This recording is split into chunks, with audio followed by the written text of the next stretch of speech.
John, we got ourselves the first images of Wave 13 of MOTU Origins. Let's dig into it.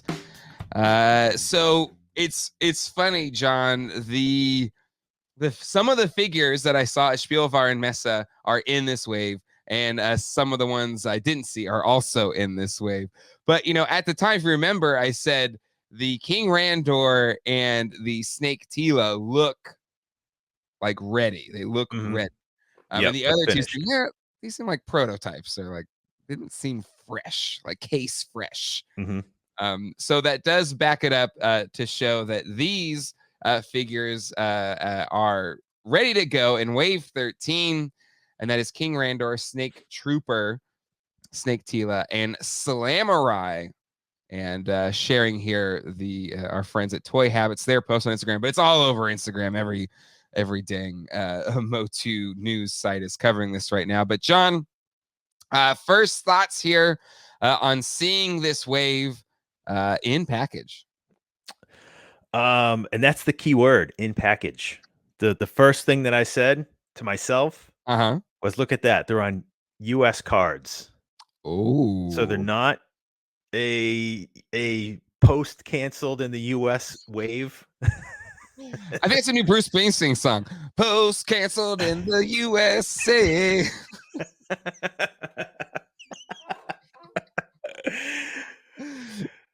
But I mean, I'm excited. I'm excited for, you know, this is a the first full wave, I think, of all new characters for a 5.5-inch scale. Because we've gotten Snake Teela before in 2000X. The Snake Trooper and Slammerai were in classics. And this sort of 2000X Battle Armor King Randor was in a 2000X Staction figure. So this is like a first, right? I think, where all four figures in the wave are brand new for the 5.5-inch scale. God, you're right. That's a really good point. Yeah. So, like, you know, for people that are, you know, putting this retro display together, this is the first time you're getting these characters. That's a really good point. Really good call out. Because you might think to yourself, well, there's a bit of reuse here, right? Because you know, Slammerai is using, you know, Ninja's Buck, Teela is already, you know, but it's a really good point. These are versions of characters that we've never gotten in the, you know, classic 5.5-inch scale before. So no, really good point. And which one do you want to dig into first? I got some bigger images here we can work with if you'd like. Let's work backwards. Let's go to Slammerai first. All right, Slammerai. And I guess, you know, I'll rely on you, John, to maybe educate me on Slammerai, because he was one. Because I mean, you know, there's been a lot of stuff dropping. You know, there's lists there's pre-orders on Walmart dropping. There's, you know, full-on inventory lists that are showing up. And Slammerai has been kind of, you know, making the rounds on all of those things, but now we actually see it in hand. But John, educate me on Slammerai, the heroic master of martial arts. I'm going to let you down. I don't know much about him. That's okay. I mean, other the way a lot of people feel that Slammerai maybe isn't the most known character. Right. But I mean, he's a heroic warrior. So yes, a heroic ninja. So that's a first for the series, really, right? Because I mean, the Ninjor being from the bad guys, and I guess you could say, maybe Jitsu is at least karate focused. Sure, So I think this is martial like arts in some form. The martial arts sort of character. This is the first for the good guys. Yeah, I like that a lot. This is the Snake Eye Storm Shadow agenda. But what's funny is like they're like color swapped, right? Because like the bad guy for G.I. Joe is all in white, and then the good guy's all in black. This is probably the more traditional, you know, the light is the good, the dark is the bad, or whatever. But but yeah, I dig the character, even though it's straight repaint. I think you're right, John. And even it also reminds me of the Rambo line, right? Wasn't there like a white ninja and a black ninja? Yes, there's Toyland? white, black, and then maybe red. Yeah, yeah. But still, I think he's really cool. And you're right that finally the heroic warriors get a ninja on their team. And it looks honestly, I like the deco. I think it's Yeah. fresh, the blue and the white Yep. It's and the gray. super white. It's like Snow White popping.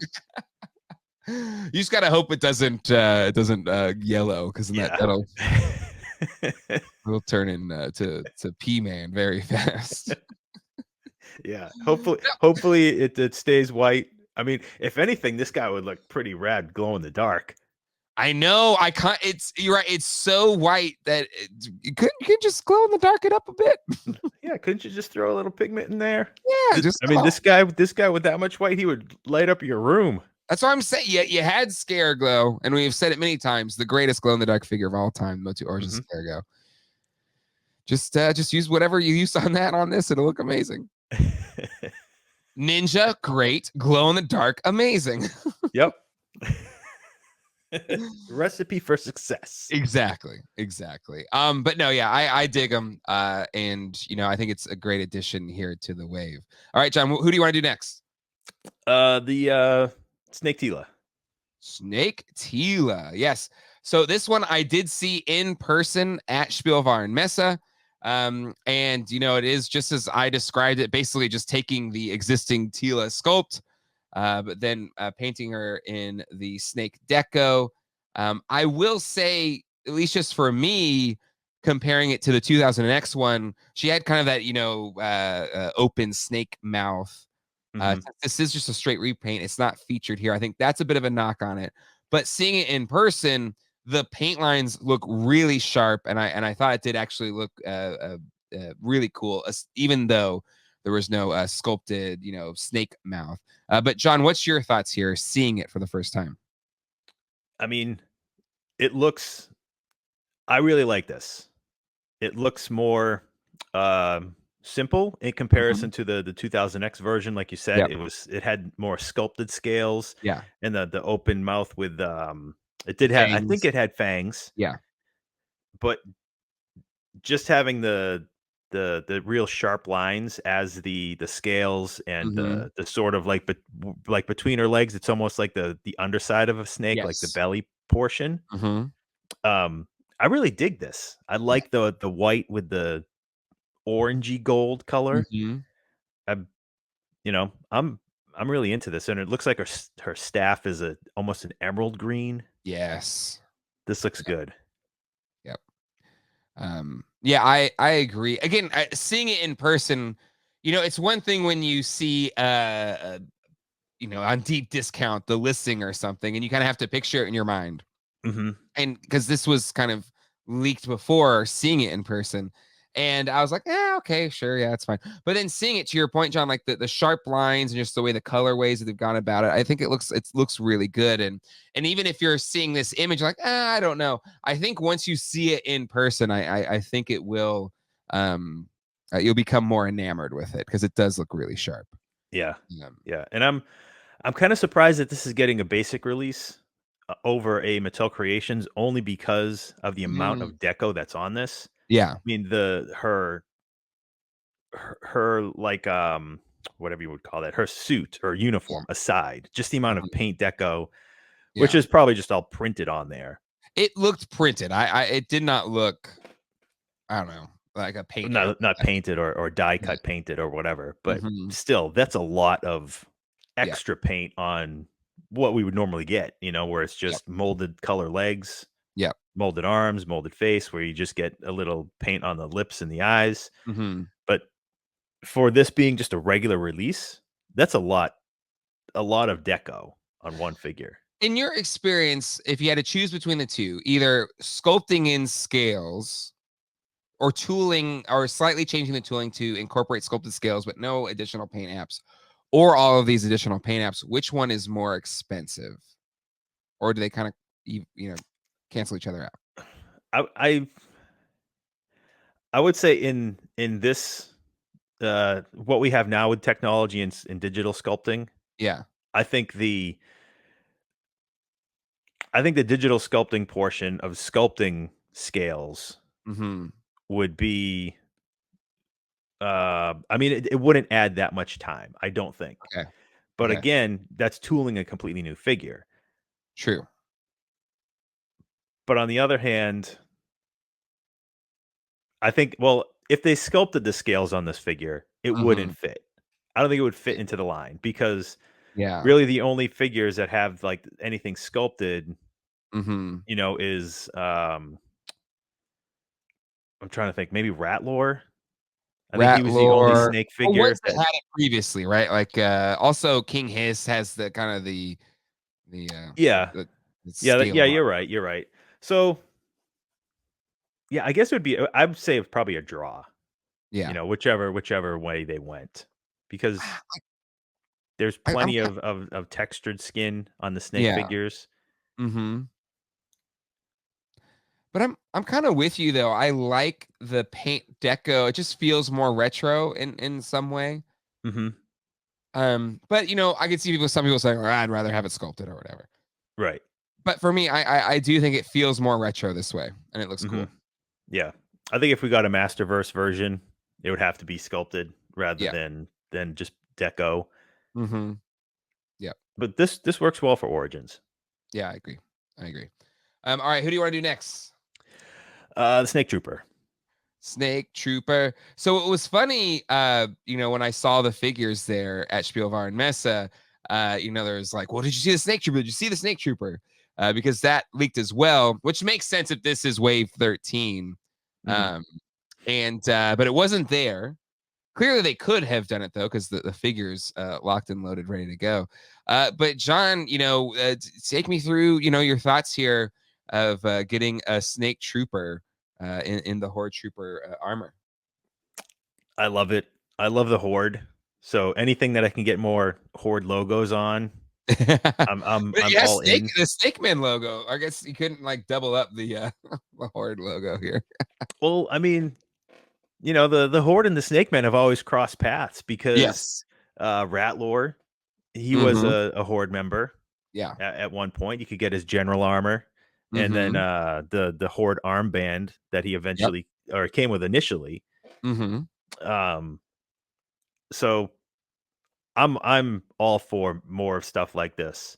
Yeah. But I kind of wish that they would do more, army builders that we get other tooling for. Like I'm looking forward, if they ever did it, the Snake Guardmen, which was that 2-pack from Classics where it was just like the generic snake body. Yeah.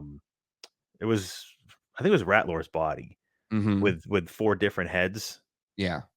So if we could get more of that as well, that would be perfect. But I like this. I like the black, the gold.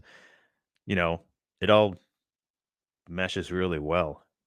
Yeah, the colors look really good. The head, like, is it a reuse? Is that Rattler's head or Yeah, that's Ratlore's head. Yeah. That's Rattlore's head. But they must have there's got to be like a little extension piece on there because it's so high above the collar. Yep. Where it looks weird. Like they should have cut that collar down a little bit. I agree because for the Horde Trooper that they've made, it works, right? Because it's like the Horde Trooper head's a little bit smaller, so it sits a little bit in, kind of like the vintage figure, but it also has a really nice range of motion. But if they're kind of reusing the Rattler head, like it looks like his chin is almost at that like extended guard, on the bottom. Yeah, because like on the vintage Horde head, or this is the Origins Horde head, yeah, like the head sits inside of that collar. Yeah. It's a little bit of a like protection. Yeah. But having it sit above it, it does look strange. Yeah. Agreed. Like, and so it's a bit of a nitpick. Maybe they shave down his chin a little bit and then it can go in. But he looks like he's trying to just climb out of the water. He's like so yeah, maybe it's that, or maybe they just changed. I mean, Ratlore, he's got the extended neck, right? So maybe it's just, it works well here. But it's a really good call out there, John. But it's still cool we're getting them. And I know a lot of people were excited for getting this figure just because it was like, wait, he wasn't there, at Spielwarenmesse. But here he is on card and a part of Wave 13.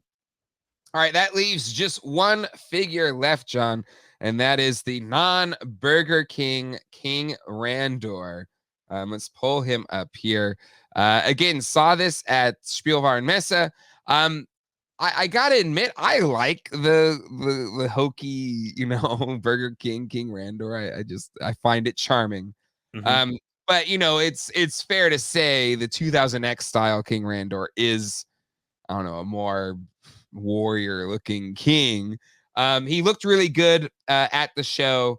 Excited to get him here. But John, what's your thoughts seeing the 2000X King Randor for the first time in package? I love this. I love that armor. It almost gives me hope for that armor to be reused again on some other characters. Yeah. To be named later, who knows? Yeah. But I love his hair, like how it comes over the top of it's almost like his crown is upside down and the hair is flowing over it. Yeah. But I love the look of this all of it. It's almost looks a little bit like Darius from New Adventures. So it's pretty much those colors spot on. Like if they swapped his head, that could be a Darius figure. And just a new accessory. Yeah. But getting into like the mythos of all the masters and their backstories and like young King Randor on the battlefield. Yeah. Like keep this going. Yeah. Yep. I agree. Yeah, the new sculpting looks great. I do like the hair over the helmet. It's a very 90s hair, the kind of part down the middle kind of thing going on. He's ready for his cover of Teen Beat. But no, yeah, it looks good. And yeah, I think it's another just good reveal here for the line of like getting into deeper cuts. And I can understand people saying, "Oh, we just had a King Randor a couple waves ago." But still it's getting more characters and that is a good thing. So John, the line doesn't seem to be dying, but thoughts here on this wave as a whole and kind of what it means for Origins. When I was talking to the reps at the Mattel reps at Spielwarenmesse, like, these are coming out in the spring. These orders are showing up. So I assume, we may see these, in hand soon. I would think very soon. But thoughts here on the wave as a whole. It's a solid wave, a great round of characters. We got an army builder, a new Slammerai. Yep. And this is a wave that has kept out any vintage characters that we're after, like Spike or either the build figures like Modulok or Multibot. We still need Extendar and Rio Blast. Yep. So having a wave like this and knowing that there's still figures that need to be done, it's like Mattel, they still have a catalog to use on top of having new ideas. Yep. So maybe doing every other is awesome. There's no fatigue. Yeah. Yeah. I mean, on one hand, you could say like, oh, well, there's no vintage figures. And that's, that's a fair critique, right? Because if people that just want to complete the vintage line, totally get it. But you're right, John. Like this almost just kind of shows, well, this isn't intended to be ending anytime soon. And I believe Spikor has shown up in, either some of the pre-order lists or on Walmart or something. I've seen Spikor being thrown around. So there's more vintage figures to come. And the fact that we're getting, to your point, and earlier in this episode, these are all for the first time ever. These versions of characters in 5.5-inch scale form is also a good thing, right? They're both true. Both can be true. Getting re-upped versions of vintage figures is great, but also getting new versions of characters that have never been in the scale before is great as well. Yep. The line still has plenty of life for for what we need as far as content and characters. Yep. Agreed. Agreed. But anyway, thanks to everybody that posted this all over. Toy Habits. Mega J Retro, I think, messaged me at like 3 a.m. or something like that with these. So thank you, Mega J. Again, I do not disturb, so it's not a big deal. I don't mind. Message away. But yeah. Thanks everybody that doing the legwork here on finding these things so that we can talk about them today. But John, the line looks pretty healthy to me. But I guess it's not April 1st yet, so we'll see. All right. We'll stay tuned to this channel. So hit subscribe and that bell icon. We'll be covering all of the big updates in the world of toys as we see it. Hopefully everybody enjoyed the Jeffries yesterday. John and I had a lot of fun doing the red carpet. God, what a night. What a night for toys. Really. A lot of big moments over on Toy Anxiety. So check that out if you haven't yet. And things coming up here on this channel. I got the dang Thunder Tank coming. Also got to do my Sky Striker review. So much more. So stay tuned for that. We'll see you at a normal Sunday time as well. So until next time, hasta luego and goodbye. Take care, everybody.